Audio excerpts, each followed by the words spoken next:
issue that obviously stretches beyond campus or beyond campuses and into communities like this and touches lives and affects them.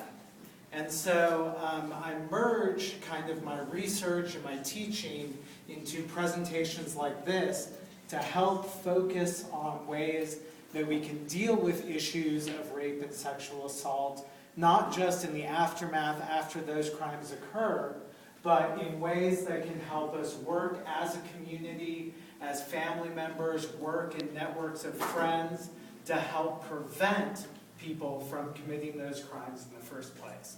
And I come at that because as a researcher, I work primarily in the area of studying and understanding the connection of culture and desire.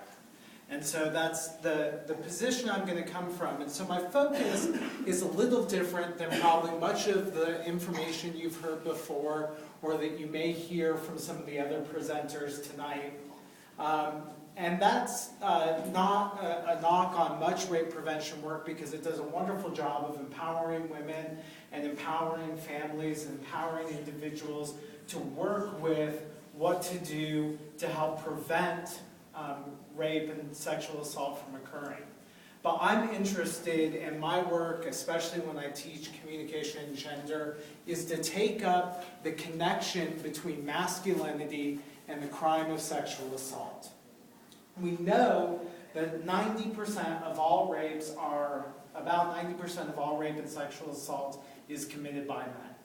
And so what that tells us is that there's some deep cultural connection between masculinity, manhood, and this crime. And so that means that there's something culturally that we can do, both at an individual level and in our communities, to help do some work to prevent that crime from happening in the first place. And that's where my interests come in.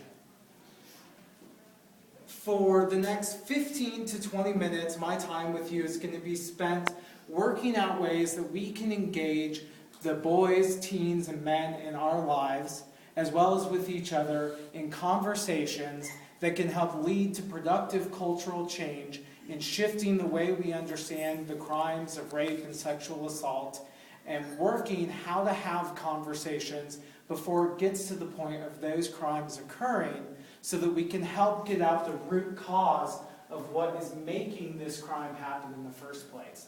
Not that we can solve it, but so that we can begin having that conversation, and we need to have that productive place to start. And it's my belief that we need to do that in order to start having some long-term change. Now, a couple caveats before I begin, because I get asked this a lot. First, I want to say I don't hate men. So oftentimes when I'm teaching courses like communication and gender, that's the first remark I get. And that's not the case. I'm just in search of ways to develop healthy forms of masculinity, that develop loving relationships that are safe for all of those involved. And I believe that that's a really life-affirming way of living, and that we can do that in ways that live without placing bodies in fear of the relationships we're in. Second, I'm not here to make accusations or to cast kind of guilt or shame on any person in this room. I don't believe that guilt and shame are productive emotions for leading to long-term behavioral change. Often when we make people feel guilty or ashamed, they might change their behavior for a day or two, and then they end up going back to their normal routine. Instead, what I want us to do is engage in conversations that recognize our obligation to each other, that is, those people that we love and care about, that we are invested in because they're involved in our families and our communities, but also, as humans, to also recognize our connection to people who are strangers, to people who we don't know. And to realize that since we're all involved in culture together, that we help create this community that we live in, that we can work to help change the function of power that leads to sexual assault and rape, even for people that we don't know. So that's how I would like to proceed, because I believe that can make a profound change as we work in this community. Now, the first thing that we need to do before I get into how we have those conversations is I think we need to profoundly change how we view what rape is. And what I mean by that is that part of the problem is that the way we desire to think about rape is really complicated and problematic. And I chose the word desire on purpose because as a society, we generally think about sexual assault as a kind of narrative that happens in a dark corner, that happens in an alleyway at night with a stranger. And the problem with that is it allows us to think about a crime that we can keep ourselves protected from as long as we stay away from those places. And unfortunately, a lot of what we know about the reality of sexual assault doesn't live up to that narrative. Certainly those types of crimes do occur, and there's lots of ways that we need to learn to protect vulnerable bodies in those spaces. But we need to be aware that sexual assault is much more complex than just that narrative. About half of all rapes and sexual assaults are committed within a mile of the victim's home. 40% of all of those are actually committed in the victim's home themselves. So when we think about rape and sexual assault, we need to move away from this collective fantasy that it occurs in these dark alleyways and parks at night and understand that it's happening in suburbs, neighborhoods, and even in our homes. Recognizing that these crimes occur on our streets, in places that we call safe, and sometimes even in the confines of marriage. Now that's a lot to deal with. And given that, it also means we need to shift about who we think might be committing these crimes. Along with the location, we know that the people who perpetrate these crimes sometimes are people who are scary and hiding in bushes, but also about 2/3 of the time are people who are known to the victim. About 38% of the time, they're people who are friends or acquaintances of the victim, and about 28% of the time, they're intimate partners of the victim. So we need to stop assuming that rape and sexual assault is only done by strangers lurking in the dark. And this, if we make that assumption, it's dangerous because it leads us to two ways of thinking about sexual assault that's dangerous. First, it lets us blame the victim. When we think it only occurs in these dark places, it allows us to start asking questions like, what were you doing there? Or, this is the victim's problem. Why were you there? What were you wearing? And we offload all of the social problems onto the person who is the victim of the crime, instead of looking at what caused the problem and who perpetrated the crime. The second reason why it's problematic is it lets us ignore the role of those perpetrating the crime, and for my interest, specifically men, and the connection to masculinity that has a role in perpetrating this crime. It also lets us ignore the fact that everyday places that we assume are safe actually can be places where these crimes occur. And for me, that's what's most important in helping spread awareness about, is that one of the most unnerving parts about talking about rape and sexual assault is that those everyday places that we want to be safe can sometimes be the places where we need to be most aware about what's going on. When I work with fraternities and sororities, I often do an exercise where I ask them, what does a rapist look like? And I ask them to close their eyes and imagine it. And then when we unpack that exercise, I ask them to describe the people that they saw.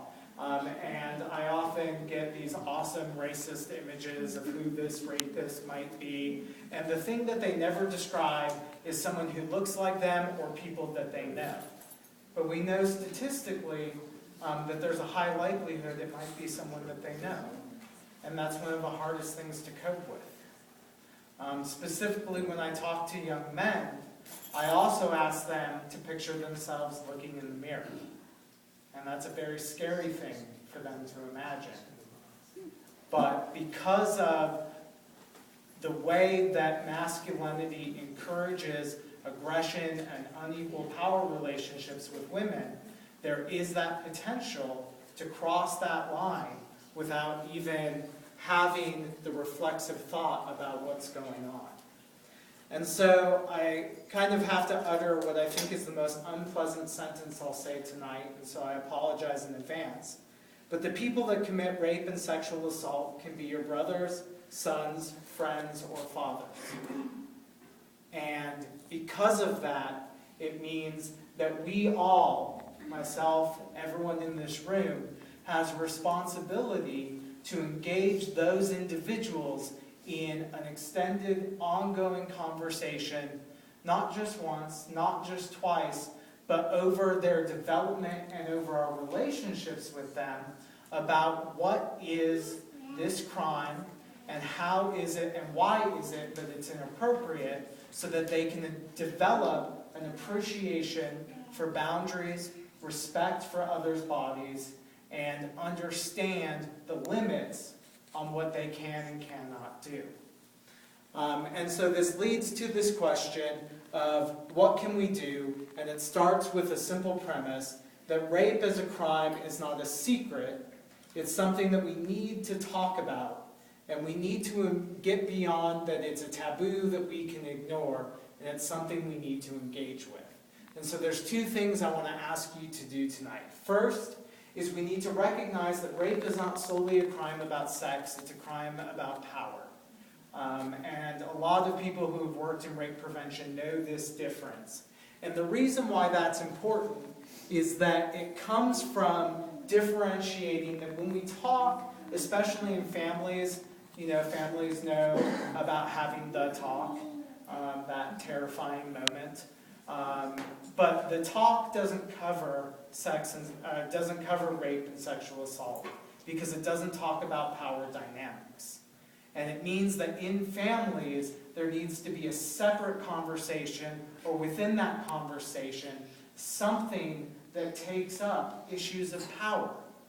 Power of bodies, power of masculinity, and the ways that men and women are treated differently in society, and the ways that those social inequalities allow men to act in ways that are unfairly more powerful and can give them more leverage to commit these kinds of crimes, feeling as if they have a right or a privilege to them, even though they do not. The second thing that that conversation also needs to entail is to talk about what consent is, how it can be given, when it is not given, how it can be rescinded, and that no amount of coercion, persuasion, intoxication, or anything else can override the power of no, under any circumstances. And learning as a family and a community and a group of friends to communicate that simple message to those who you love and care about is one of the most powerful things you can do to help prevent these crimes from occurring in your social networks. Now that's a really individual way to spread this message. At the second level, culturally, we need to be aware of the unequal relationships that exist between men and women, not as a result of any natural creation, but because culturally we construct them. And that means that we need to be on the lookout for places in society where we recognize tensions between unequal relationships between men and women in everyday life. And when we see the foundations of a relationship that are based on that inequality and are leading to types of abuse or potential sexual assault or sexual abuse, we need to be willing, when it's safe to do so, to step in and intervene. And I believe we'll have some conversation later about bystander intervention. So that'll be part of the program and the conversation. But part of our obligation to each other is when we have the ability to do so, it's our responsibility to engage in that conversation. Especially, from my point of view, conversations about men to men or teaching men that it's important to step up and speak up when you see those relationships forming that are or can be unequal. What I want to end with is by saying, ultimately, the topic, how not to be a rapist, seems farcical to me. When I was first asked to speak on this topic, I thought that the first thought in my mind should be that I should stand up, say, don't be a rapist, and sit down. Because it should be that simple. It really should. However, the demands of masculinity, power inequalities between men and women created by our society, and our willful refusal to recognize how pervasive rape culture is in our everyday life means that this is a really deep and difficult issue that so many people struggle with. Your attendance here and the importance of this issue to all of you suggests that it is that kind of struggle. And so it's something that we need to work through by continuing to teach that masculinity is not about asserting control or dominance, but it's about teaching respect and responsibility for the common humanity in all of us. And I truly believe that. It also means that when we talk about sexual assault or we talk about rape, we need to talk about the perpetrators not just as monsters or a few bad apples, but we need to recognize that they are products of a culture that we all belong to. And so we take part in creating those individuals, and that means that we can take part in creating a culture that limits or inhibits their growth from the beginning. And a place to start that, a place we can start that is in our own homes. If about 90% of all rapes are committed by men, that tells us it's a cultural problem.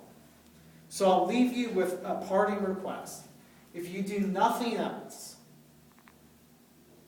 think about your own families, your own relationships, and your own families, and think about the conversations you can have with those in your lives to talk about healthy relationships, healthy masculinity, and think about the ways that you can take those conversations to the people you know and love, especially at an early age, to help talk about healthy ways to build relationships, and use that as a way forward to help prevent the kind of unhealthy views of masculinity that can lead to these crimes in the first place. Thank you.